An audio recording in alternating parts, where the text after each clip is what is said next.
As we celebrate Mental Health Day, we know that all of us at some point in our lives have or will deal with some form of anxiety or depression or something that makes us hurt.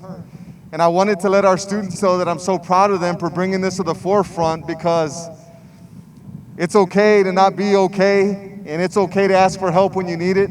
And it means that you're strong, not that you're weak, when you lean forward towards somebody for help. In McAllen ISD, we have the Family Treatment Program, we have the Employee Assistance Program, and we service students and we service adults that are dealing with mental health issues. So on behalf of the administration and our Board of Trustees, I did want to thank our students. I do want to thank my special friend, Judge Richard Cortez. Sir, thank you for taking time from your busy schedule to be here. Another round of applause for our judge, Ms. Aldanduas, also representing the DA. Thank you so much. And to all the parents here, thank you for taking time to be here. And to all the moms, happy Mother's Day.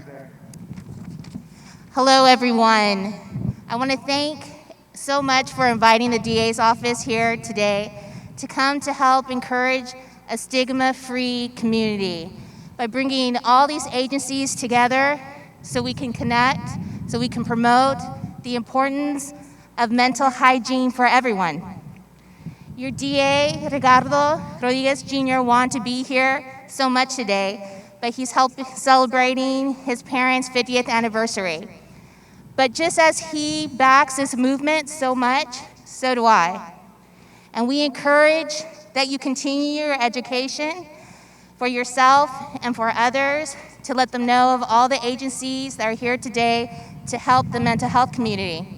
And look at all these tables here to help promote the awareness. And our office understands the importance of asking and accepting for help. And we were so proud to be part of the groundbreaking mental health court that helped identify defendants with mental health illness and understanding that they shouldn't be in jail. And this problem-solving court looks at each person individually and helps provide the treatment that they need and get them out of the criminal justice system. So just like all the agencies here today, we're here to help, to listen, and to be a part of this wonderful movement. And we'd like to thank you again for inviting us to come here today to bring awareness, just like your superintendent stated, that it is okay not to be okay, and you're not alone, that we are here for you. And we hope to see all of you here at our table. Thank you. Thank you so much.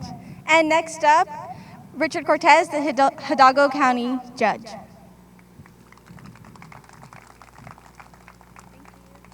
Thank you. Well, good evening, everyone. We find ourselves at a very critical time as it relates to the mental health of our community. Hopefully, we are getting close to the end of this COVID-19 pandemic.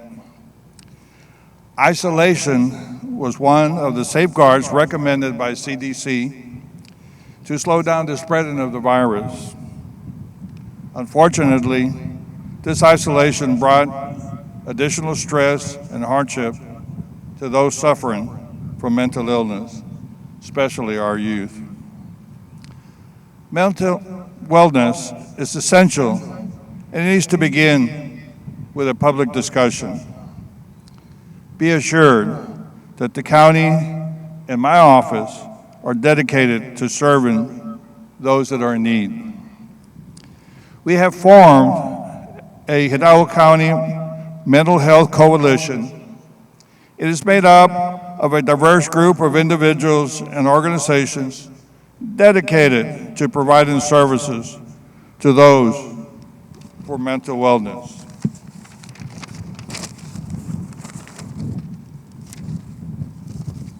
The coalition published a resource guide for mental wellness.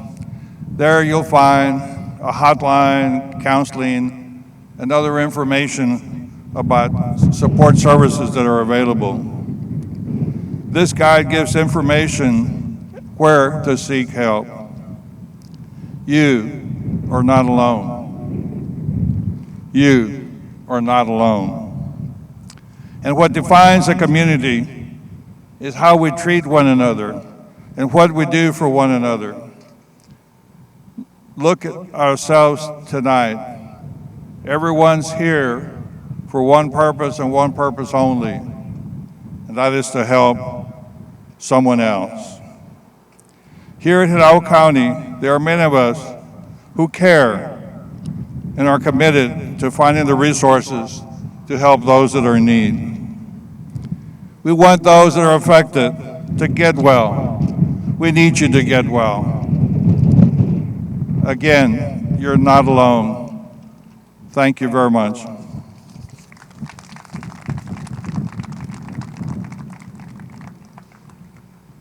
All right, and next up we have Brianna Amaya, who will be performing an original song, Give Up. Hello, my name is Brianna Amaya, and this is a song I have on my last album called Give Up. Now, I know that that sounds pretty bleak, but I want you to just listen to the words and let go for 3 to 4 minutes and get lost in the melody and be hopeful, because we're all still here, so hope has gotten us somewhere. So let's get started.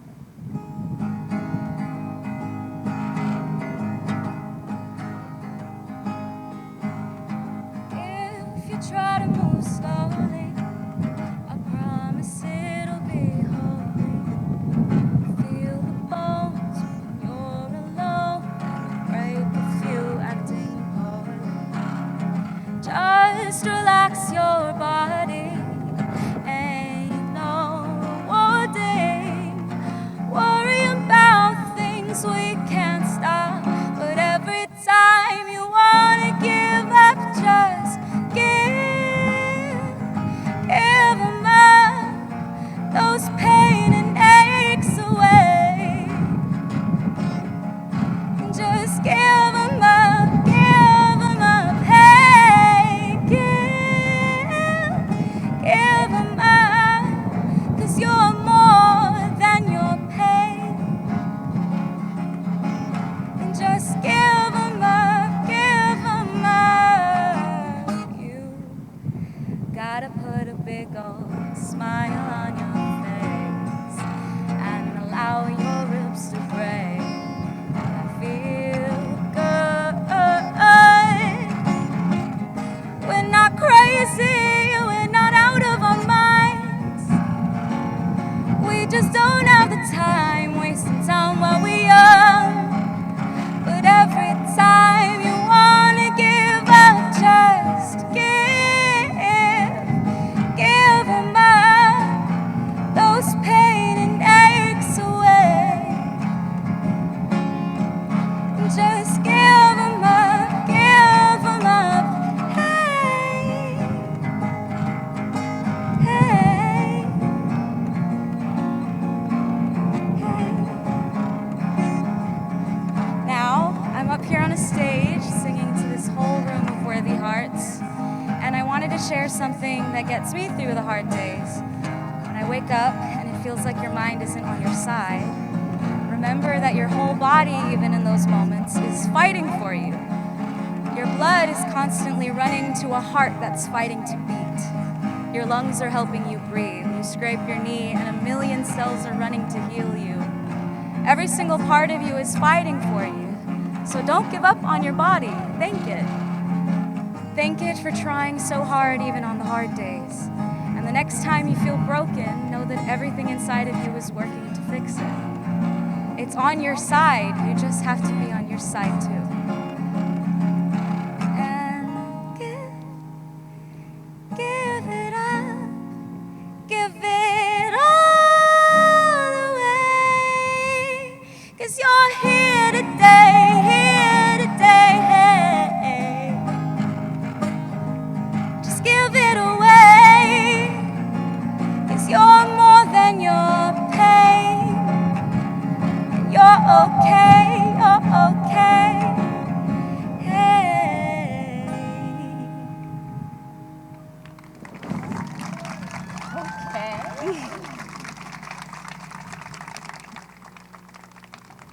Thank you so much. So next up, we have a video of a confession that was anonymously said in. 8th grade was where I really began to struggle with my mental health. Firstly, my entire middle school experience was terrifying. From me coming out to my friends and realizing that some of those people that I had chosen to surround myself with hadn't accepted me. On top of that, my suicidal thoughts. When I was younger, I'd never really argue or fought with my parents about much, until 8th grade year. I'd realized that we had so many differences, from religious beliefs to politics. After having a big argument with my dad, after we screamed at each other, I attempted to overdose on pills. I was so frustrated that I thought nothing would make him change his mind, to try to broaden his knowledge and see the way I see things. Moving on to freshman year, things got better for me because I had finally found a group of friends that had similar interests with me and had accepted me. It helped to see them every day at school.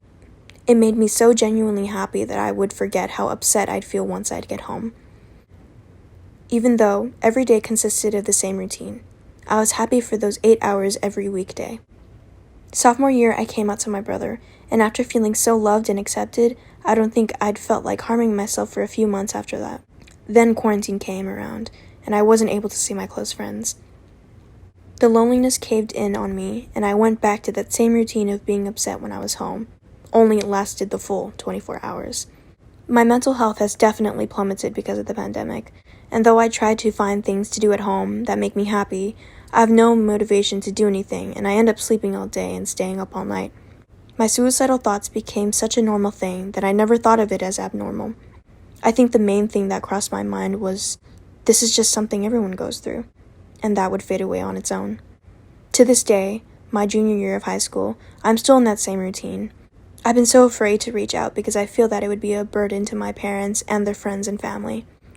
I fear that a topic of discussion at the dinner table will be about my thoughts, an interrogation as to what causes me to want to kill myself. I truly hope this pandemic is over soon. Thank you to the person who sent this in anonymously. Also to Janelle Enriquez, who produced and edited this video. Up next, we have student speaker, Anna Hikus.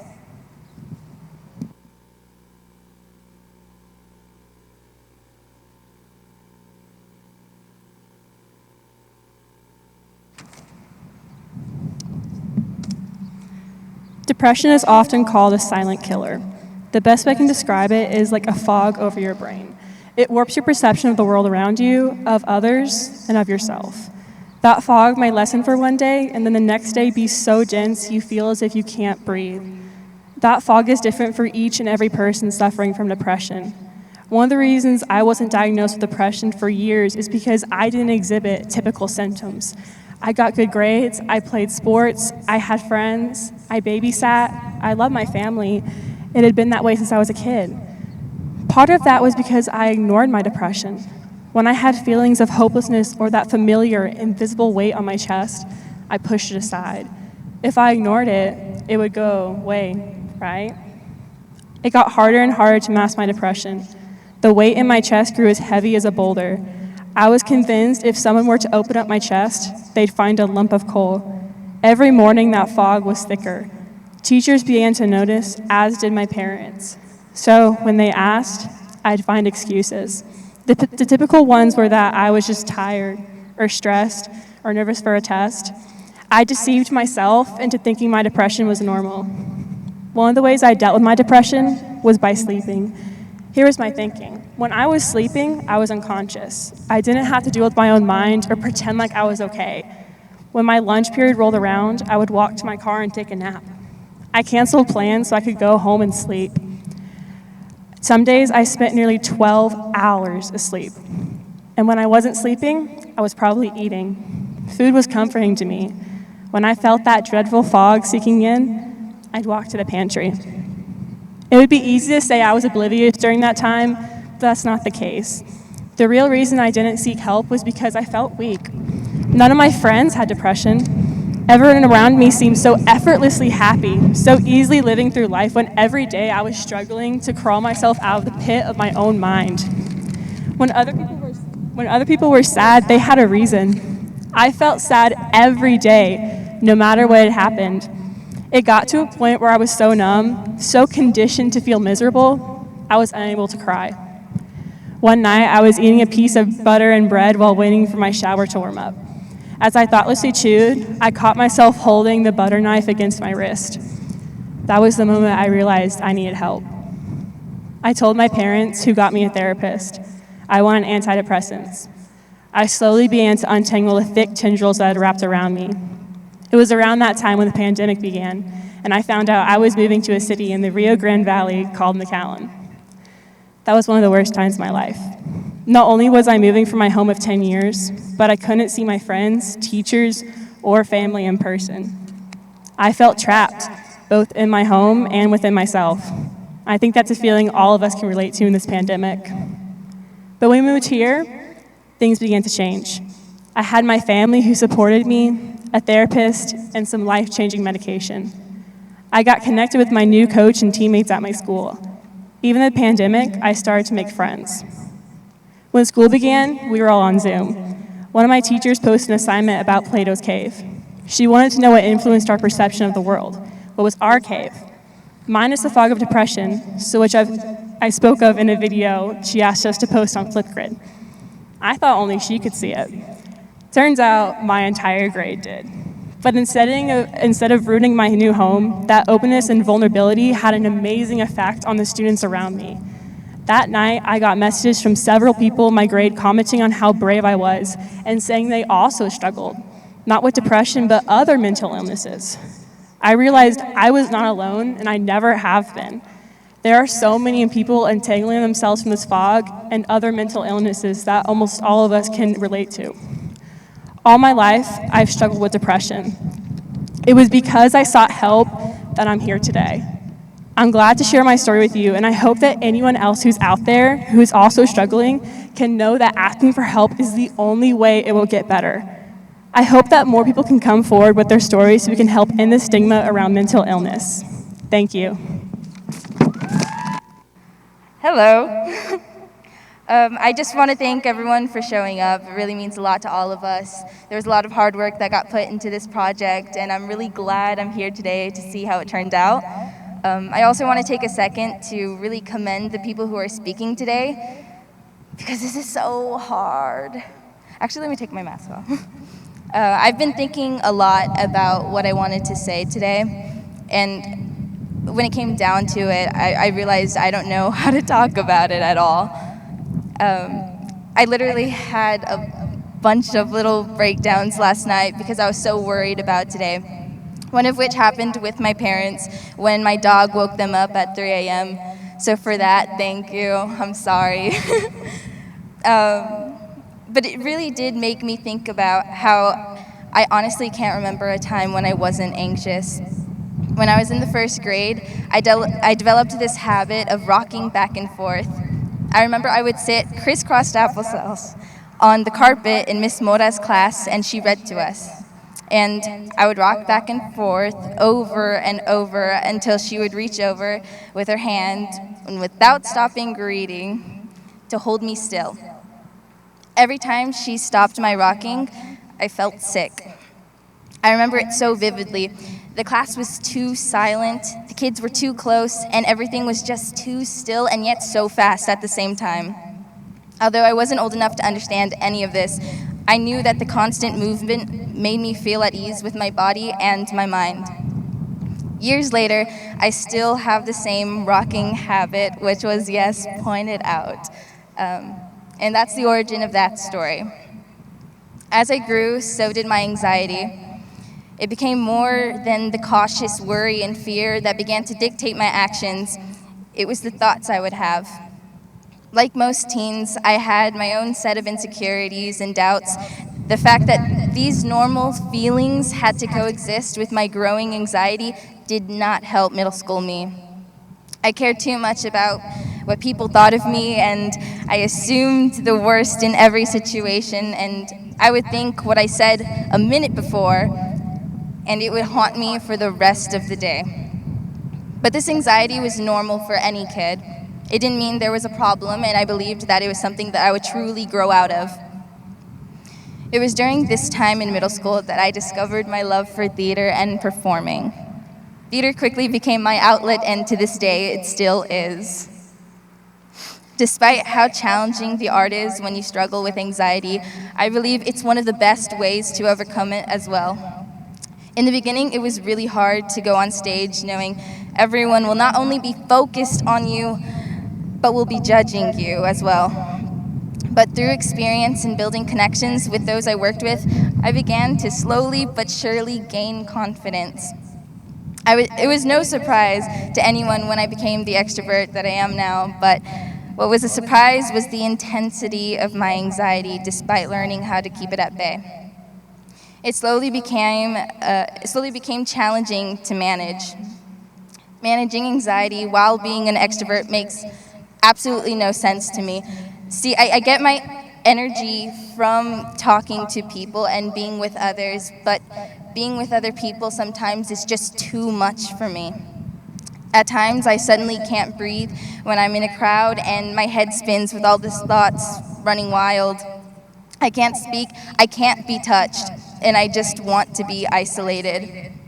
I started having to distance myself from social connections, but doing that only made it worse because I lost my source of all my energy. When this started, I also began my battle with depression. When I entered high school, my anxiety began to take many different shapes. It was my lack of sleep because I couldn't sleep at night. Not because I was on the phone or doing homework. I stayed up pacing my room back and forth, over and over, and I did it fast. I paced so much that I was usually sweating by the end of it. And it was also in the dark, which, that sounds so scary. I can't imagine if anybody had walked in on me. On good days, I would tire out and go to sleep after maybe taking a pit stop outside or a trip to the pantry. On bad days, it always ended with an anxiety attack. I couldn't breathe, and it was so heavy. I don't know what it is, but it's my chest, and it's in my throat, and suddenly I'm so overwhelmed with everything that I have to do, and what I haven't done, and what needs to be done 100 years from now.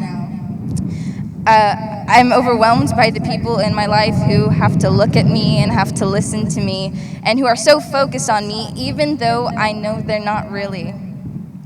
And then I'm drowning, and I cry, and I keep pacing, even though I'm already hyperventilating. And I'm so alone. With my sister down the hall, and my parents on the other side of the house, I am so alone. I began to skip meals, too. It wasn't that I was starving myself, I just couldn't eat. I didn't think I had time to eat, and then when I did, I would often throw it up. I spent a good chunk of my freshman and sophomore years throwing up at school. My nerves were uncontrollable. Theater also became a struggle. During performances, I found myself not being able to be around people before we started a show. I rarely participated in the little warm-ups before opening, and I loved those warm-ups so much. I would always stray away from the group so I can calm myself down. I feel like I'm just too loud, and I hear my heart screaming, and then I feel like I'm falling. And I'm near people, and I'm worried that they'll hear it and feel it too. I just need to be alone, and I don't know if that helps me or not. When I'm out with my friends and I have a really great time, sometimes I'll go home afterward and just lose it. I keep it together during the day just to distract at night in my room where I can be alone. And if I don't make it to my room before I panic, I default to getting angry at whoever is unfortunate enough to be there. I lash out and I freak out alone in my room. I feel like I've been strung up so tight and I just snap at everything. I still can't breathe and I feel nauseous. It became unbearable, and one glance at the mirror elicited such an angry response from me. On one of my lowest days, I decided to finally tell someone I was hurting myself. I reached out to a friend and told them I had to discuss something serious, and when I did, my friend had a look of relief. This friend told me that they were not worried about me because they had other friends who had it worse. And it's true. And I replay that response in my head every time I feel anxious to try to keep myself in check. It stops me from asking for help because my biggest struggle of all is the guilt. I am so fortunate to have an amazing life. I have amazing parents, such a supportive family, and really, really great friends. I have a passion that I'm pursuing. I have a passion that I'm pursuing, and I get good grades, and my life is just so good. So why does it feel like I'm so unhappy all the time? There are so many people who aren't as fortunate as me, and yet I'm here talking about my struggles. I have a hard time accepting my mental health as valid, and I don't reach out as much as I used to because I feel like people will look at me and think that I don't really need it. Honestly, I can't tell you that I found a solution yet. I can't tell you that I'm healed, but I can truthfully say that I'm trying my best. And my family and supporters, especially these speakers, they help me do that. I'm not the perfect example of someone finding help because that's not the reality of mental illness. The reality is that sometimes at 17, you don't find all the answers you need to help yourself. But I think all that matters is that I'm reaching out and I'm looking. And that's when mental illness gets treated. In all honesty, even now I am so scared that I don't deserve to stand next to these brave people. I'm so scared that my testimony means nothing, but I'm trying. Even now with this delayed microphone, which is causing me so much grief, being privileged and being lucky enough to have people in my life who will support me and help me has grounded me and helped me become an advocate. Every story, every circumstance, and every person's mental health are valid because we are all human and we all hurt. It's true, there will always be people who have it worse, but you need to take a step back and realize that what you are going through is important and that you deserve help. It's not a competition, it's your health. You shouldn't shy away from receiving help because you think it's minor, because that could change in an instant. So stop comparing yourself. That's something that I have to say to myself. And take care of you. Thank you. It began as an act of virtue. Obsessed with her self-image, Hester Dane always finds herself in the most peculiar of positions. She was considered a paragon, often getting acclaim for her constant volunteer work and her award-winning podcast called Subjective Vision, Seeing the World Through Different Eyes. Normally, she would be flattered by all the compliments, but as of late, the praise just made her feel empty. She had worked at every food bank, homeless shelter, and hospital there was, but the person who needed her most was the one she expected the least. A complete stranger. Daniel Jimenez had just flown in from Houston where he was diagnosed with schizophrenia. With no one else to turn to, he met Hester via a dating website. It started off with light small talk. So do you have like a favorite TV show? Modern Family. What about a movie? Jurassic Park. Color? Like this one. Animal? Dinosaur. What do you like to do in your free time? I talk to them. Who's them? Who? You just said them. He wouldn't know anyway. She was confused by this statement, but not wanting to seem rude, she shrugged it off and nodded gently. Several weeks passed and Daniel still couldn't find the right time to tell her about the disorder. But on the 5th of July, Daniel finally mustered the courage. I know we've been seeing each other for a while now, so I wanted to tell you something I haven't really told that many people, and I know you see I act kind of strange, and it's pretty obvious, right? And there's a reason for that, and yep, promise you won't freak out. Okay, I promise. He told her everything, how it began, the diagnosis, how utterly alone and miserable he was feeling, and how he needed her help. As he spoke, dozens of questions flooded her mind. What was she thinking? Could she even help him? Was she ready to leave her old life behind? But even with all the fear, she agreed to help him out. In truth, Daniel Jimenez was just like any other guy she'd met. He liked football, superhero movies, and ribeye steak.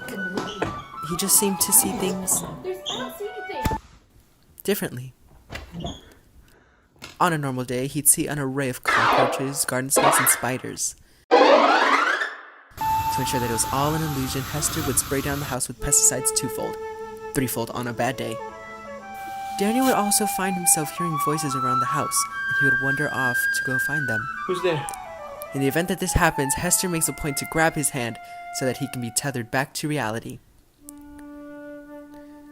As Hester got to learn more about Daniel, the more she admired all of his quirks. And the more she stayed and observed him, the more she realized how much they both needed each other.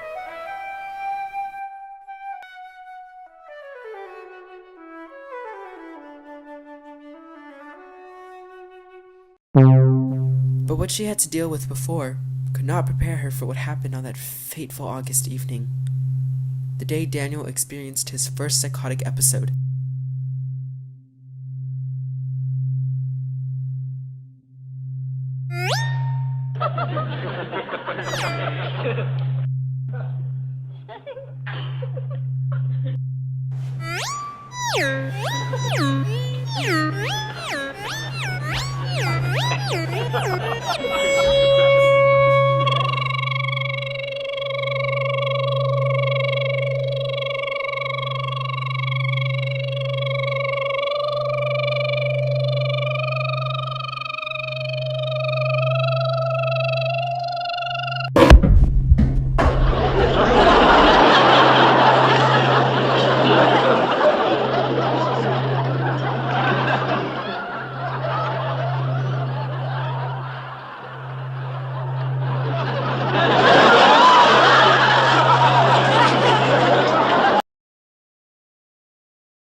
Daniel? Daniel? Daniel!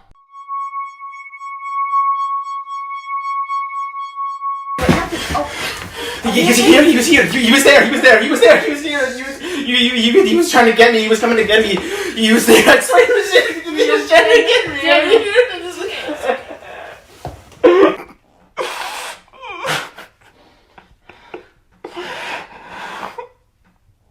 Why? Why what? Why? Why do you stay with me? Why do you stay with me? I'm too much. I'm not worth the time, the patience. Why do you stay with me? Daniel, are you kidding me? You came into my life and you made it so much better. There's no point in looking for anything else. There's nothing better than this, Daniel. You're my normal. You're everything to me.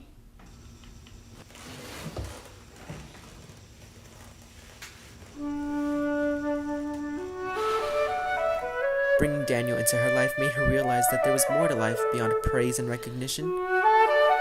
As she held him in that fond embrace, she recalled to that fateful day in July, when she asked herself if she was ready to leave her old life. She finally got her answer. Yes. With some subjective vision, she was able to see that her new life was totally complete.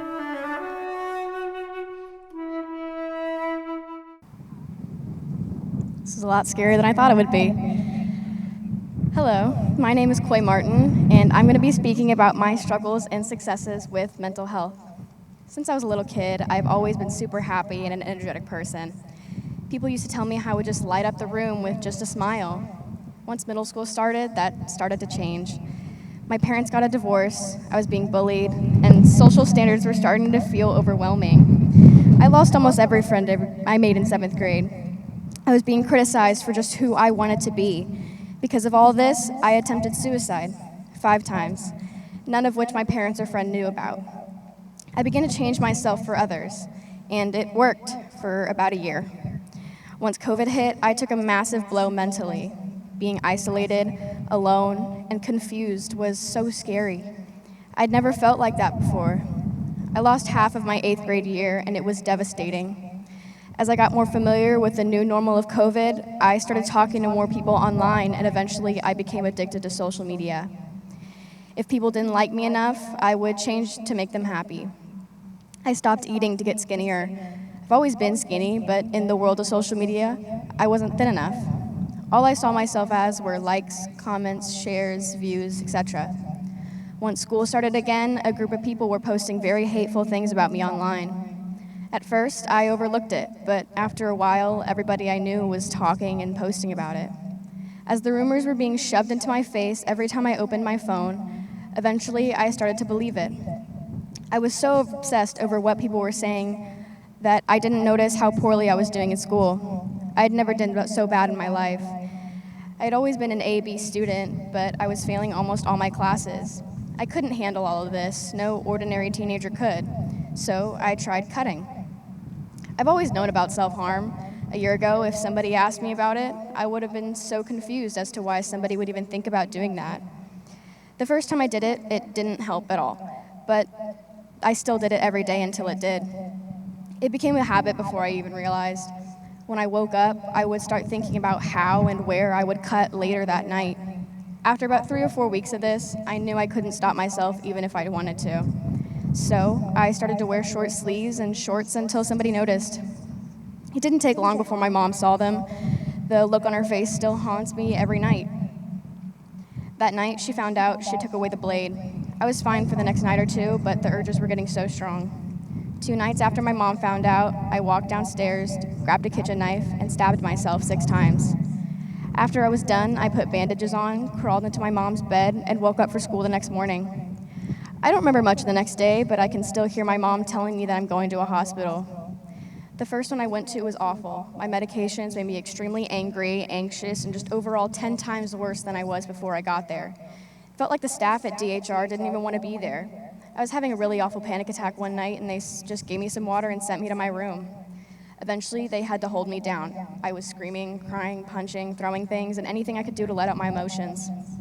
The next hospital I went to, South Texas, was amazing. The staff there were super helpful and affectionate. I felt more safe and I wanted in that environment. In total, I went to the hospital 3 different times, all of which I left with more trauma than I went in with. Even though I was getting the help I needed, there were still other patients that needed help. I have seen and heard so many horrifying things in those places. Once I came back for the 3rd time, I was sent to an RTC, a long-term facility in Dripping Springs. The places in the valley didn't heal me, they just kept me safe. Once I sought help outside of the area, I got the help I needed. The RTC helped me more than I could have imagined. Even though I met amazing people and had many good memories, there were still some bad ones. I can still hear my friends screaming and crying. I was in that place for 36 long days. Since then, it has been so hard. I ended up relapsing on January 21st, 2021, 45 days after I arrived back home. It has been a long journey, but as of today, I am 107 days clean from cutting. I've been eating better, sleeping better, and feel more comfortable with who I am more than I ever have. I wouldn't have been able to do this without my mom or my friends. Throughout this whole journey, I have had 2 amazing friends stay right by my side the whole time. And my mom, oh my gosh, do not even get me started on her. She has done more than any mom would have done for any of their kids. Our relationship has gone through so many bumps through this journey, but I couldn't have imagined doing it without her. Now, I'm going to share some tips for what helped me. When I'm having really bad anxiety, holding something frozen helps calm me down. I often use frozen fruit. Also, just having any sort of fidget toy helps as well. Another one is somebody asking questions about something I love or feel passionate about. Most of the time, people would often ask me about my brothers or video games or TV shows or just anything I can talk about that brings me joy. Noticing my signs of depression gets easier every time. Most of the time, I don't want to leave my room, shower, talk, or I'll lash out at anybody who just tries to stop me. My episodes don't last very long. They can range from 2 to 3 days or even a week. What gets me out of it is the support and encouragement from people around me. Being able to notice the signs before it gets too bad is extremely helpful. I hope something that I said today helps somebody, whether it makes them feel less alone or just a tip they're willing to try. Thank you all for your time. Over the past year and a half, the world has been torn in two as a plague rampages through our cities, preying on everyone, regardless of race, color, sexual orientation, or gender. Our stores have become a battleground, our hospitals an overflowing pool, and our homes the only safe haven until infected. Things such as hugging friends, breathing the same air, and shaking hands were ordinary until this virus overtook us. And things as simple as going to a restaurant have become life-threatening. COVID-19 has physically changed the world, but what is so often overlooked is the mental aspect. Sure, every once in a while you will see an article talking about the increase in severity and prevalence of mental illnesses. But when talking about the impacts of the virus, it is almost always physical. Loneliness has never been so common as now. It is an everyday thing to see it wade through our battlements, knocking down one soldier after the next as its strength grows exponentially. Now, though this is something everyone notices, it is not always dressed. Not solely loneliness, though. Things like depression, anxiety, OCD, and every other mental illness is a taboo topic, something to be locked away, hidden, and ashamed of. But that is not the truth. And that is why we are here today, to say that we are not going to be oppressed by social standards and the fear of judgment. We are here to let everyone know that they are not alone. In no way am I saying that anyone understands how you are feeling. Everyone's journey is their own, but you are not alone. Let that sink in. You are not alone. And the fact that you are here today, listening to me, is not a miracle, but a step in the right direction. No matter how lonely you feel, no matter how much you think you are alone, no matter if you think no one cares, that is not your choice.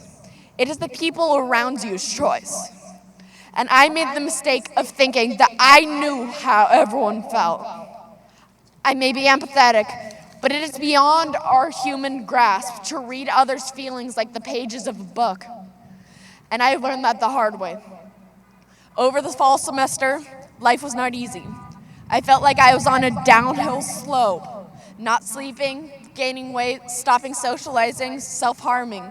I was in all forms of the word, isolated. With my health on a steep decline, I decided I had enough.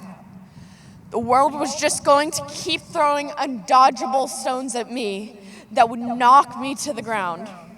On the early hours of December 21st, I gave up. I took medicine, a lot, in hopes of ending my suffering. But when I woke up in the hospital and saw my mother's tear-stained face, I knew I didn't want to die. I wanted to be saved. Over the past months, my whole family and I have been working on ourselves and our relationships with others, retying the bonds that were broken during this pandemic. And no, there's still many gaps to be filled and wounds to be stitched, but we are healing, something that felt impossible. When the world feels out of your grasp, like you have no control, don't find fake consolation within yourself. Don't solely rely on the temporary release of one more episode or staying on your phone so as not to be lost in your thoughts. For although those may temporarily help, in the end, ignoring your feelings and making your pain will make it harder to take down the walls built so high around yourself. I have not been there. Not exactly where you are, not exactly feeling the way you do, not exactly going through the things you are. But I do know that when you're at your lowest point and feel like releasing yourself from this world, it is vital to remind ourselves that we are all built together. We are here to build upon our potential like Legos, and it is neither our job nor our duty to continue, but it is our responsibility. For our lives hang delicate in the balance of world events. For it has been said by Tualili that how strange that even a very minor effect, action, or small shift can have such a tremendous effect. Like butterflies' wings are capable of altering the path of a tornado. Certainly everything, even the very tiny thing, can affect everything. No matter how small you think you are in the grand scheme of things, that is not up to you, nor the people around you. For the future is inevitable, but what happens in it is as fluid as a mountain ridge. We are the rocks that guide its path. And although it may be hard for us students, we have our parents, mothers, fathers, aunts, uncles, friends, cousins, who do everything in their power to make us live a successful life. And family and friends, if you are here tonight, that is what matters. Everyone makes mistakes, but you are here to try and learn from them in addressing the problem and being there. Because showing up is half the work, and you are almost there. Not to the point where your problems will vanish in a poof, but at the point where you will be on the path to success. There will be bumps, but you will make it to the end, no matter what. But from here on, it's your choices that will shape what the end is. In the long run, I know the advice of a 14-year-old girl with mental illnesses is probably the last thing you want to hear. But who knows? Maybe what you need to hear. So here goes. Reach out for anyone who you could trust for help. Ask about medication. Get a support system. Get out of your comfort zone within reason. Go for a walk. Ask to talk to a counselor. Exercise. Socializes. And don't make the same like I did. I did not communicate with people who wanted to help because everyone wants to help. We just have to let them. Thank you. I was honestly fine at the beginning of the year. I completed my work and was always in an okay good mood. Eventually, towards the end of the first semester, and especially during this semester, it feels like I've just gone in a downward spiral. I just woke up one morning and I couldn't do anything. I mean, I could. It's just I didn't want to. I cared about my work and my grades. I was just not motivated to do anything, even the simplest of tasks that I used to do all the time. I'm constantly tired, procrastinating, and then regretting. I just seem to be getting into a deeper hole every time I do something wrong. I'm currently trying to fix my mental state, trying to wake up earlier and use my time wisely instead of going online. I don't know how to explain it, but it's like even when I'm resting, I'm really not. I'm just worrying about the things that I'm not doing, making me even more stressed. Procrastination, stress, laziness, no motivation, and being down most of the time. That's how it feels, and it's what I'm trying my best at the moment to get away from my life. I hope no one else is feeling this way, but I know there are some who have similar feelings.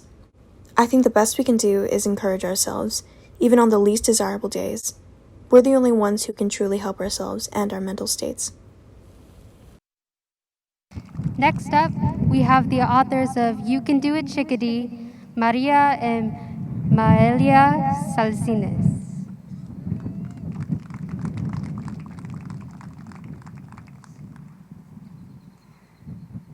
Mental health is part of all of our lives, and it is events such as this one that will help end the stigma associated with mental illness.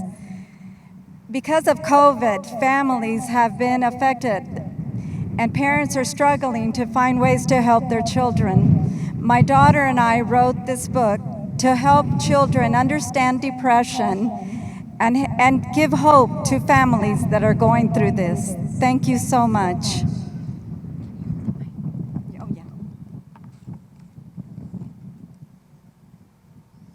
Chickadee peeked out from under a blanket.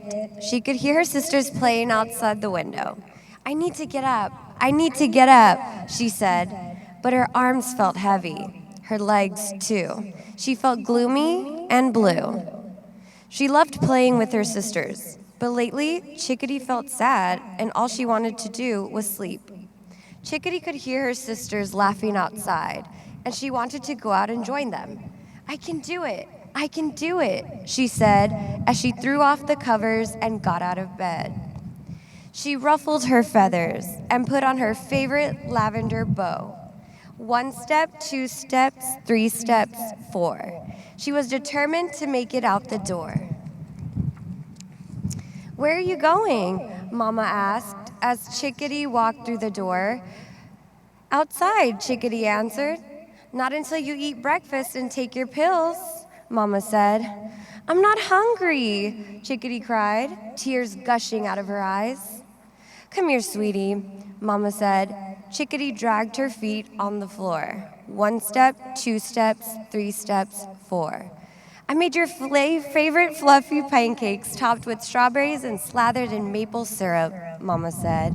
It looks delicious, Chickadee said, and she sat down and took 1 bite, 2 bites, 3 bites, 4. Thank you, Mama, she said. I'm sorry I yelled at you. Sometimes when Chickadee doesn't feel good, she says mean things to those she loves, but she always apologizes and tries to do better. It's okay, Chickadee. I love you even when you're grumpy. I'm going to go play now, Chickadee said, taking 1 step, 2 steps, 3 steps, 4. Chickadee, you forgot to take your pills, Mama called before Chickadee could get out the door. Ugh, I hate my pills, she cried, walking back to the table. 1 step, 2 steps, 3 steps, 4. Taking her pills makes her feel different, as she wonders what her friends would think if they knew. Chickadee started taking her pills after visiting her therapist. She'd been feeling sad more and more and had lost interest in things she loved, like playing outside. Her therapist explained this was because of her depression, and that with treatment, she could start to feel better. I know taking medication isn't fun, Mama said, handing her the pills and the glass of water, but sometimes we all need to take medication to feel better. Chickadee took the pills, gave Mama a quick hug, and walked towards the door. 1 step, 2 steps, 3 steps, 4. She was finally out the door. On the porch steps, she spread her wings and let the rays of sun warm her little heart. Chickadee, her older sister said, excited to see her.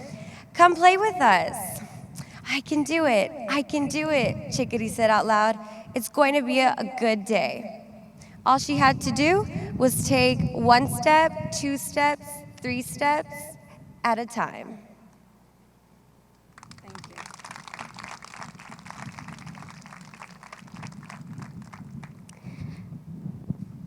And now we have closing remarks by Joanne Gutierrez.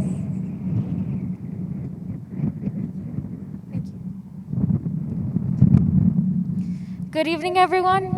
My name is Joanne Gutierrez, and I just want to come on and say thank you on behalf of the IB Ambassadors for Mental Health. Thank you all for coming, and thank you all to everyone who stood up here and participated to make this event happen. All of this could not have been done without you. In addition, I would like to remind you all that if you are here today and you survived mental health issues, you're not a mental health survivor. You're a mental health thriver. This is a battle we will all fight together.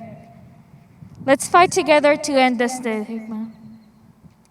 If we may, one more thing. If Ms. Dames could come up here just for 1 second, on behalf of the IBAMH committee, we would like to thank you for supporting you throughout this crazy process. God knows we could not have done it without you. Thank you for being the mentor we needed in times of need and a safe space in which we could cope in our darkest time. Here we would like to present you with a gift and a card, which, although cannot possibly demonstrate our appreciation for you, gives you an idea.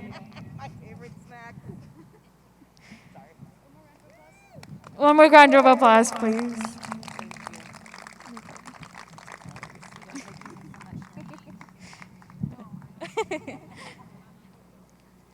continuation, we will now have our final speaker, Ramiro Gantum, who will give his PSA.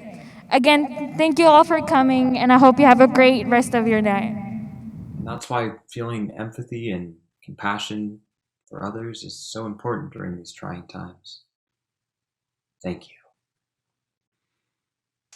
Amazing job, Nick. I really loved your take on pro-social behavior. All right, let's see who's next. Emma Luna, please turn on your video and unmute yourself. Miss Luna? I don't have. Please speak up. We can't hear you. Sorry, I don't have my presentation. I've been dealing with some issues at home and I couldn't finish it, but is there any way I could just turn it into you next week? Well, that's very unfortunate, and I'm really very sorry, but if you had read the syllabus, there is a zero tolerance policy for late assignments. Unfortunately, your grade will be a 0 for the final.